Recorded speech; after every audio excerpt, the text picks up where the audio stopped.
બનાસકાંઠામાં મિત્રો જોરદાર વરસાદ આવી ચૂક્યો છે। તમે સાઈડમાં જોઈ શકો છો કે વિડીયોમાં કેવી રીતે કેટલો વરસાદ પડ્યો છે અને બજારોમાં પાણી ભરાઈ ગયા છે। એટલો તાણ કરે છે કે લોકો તણાઈને કેટલા આઘા જઈ રહ્યા છે અને લોકો બચાવી રહ્યા છે। મિત્રો કેટલી તો બાઇકો ડૂબી ગઈ છે અને સાથે સાથે બજારોમાં પાણી ગરવાથી ઘરોમાં પણ પાણી આવી ચૂક્યું છે અને ઘરોમાં કેટલાય લોકોને નુકસાન કરી નાખ્યું છે અને દુકાનો પણ હમણાં બંધ છે, જેથી સામાન ઘરનો લઈ જવા પણ કોઈ પામતું નથી। મિત્રો અત્યારે જે ઘરમાં છે તે પણ બનાવી કરી ખાય છે। મિત્રો માટે વરસાદ બનાસકાંઠામાં બહુ જ પાલનપુરમાં પડ્યો હોવાનું અહીં કહેવામાં આવે છે અને આપ જોઈ પણ શકો છો। મિત્રો હાલ 24 કલાક ભારેથી અતિ ભારે વરસાદની અહીં આગાહી કરવામાં આવી છે। મિત્રો તે માટે અહીંયા હાઈ એલર્ટ જાહેર કરવામાં આવ્યું છે।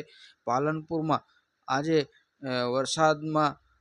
વરસાદી માહોલમાં અહીંયા તમે જોઈ શકો સાઈડમાં ભજીયા પણ બની રહ્યા છે। મિત્રો તો બસ આ વિડીયોમાં આટલું જ તે આવા જ વિડીયો જોવા માટે ચેનલ સબસ્ક્રાઈબ કરજો અને અમારી ચેનલ જોતા રહેજો। બસ આ વિડીયોમાં આટલું જ તે મળીશું બીજા વિડીયોમાં, ત્યાં સુધી બાય બાય।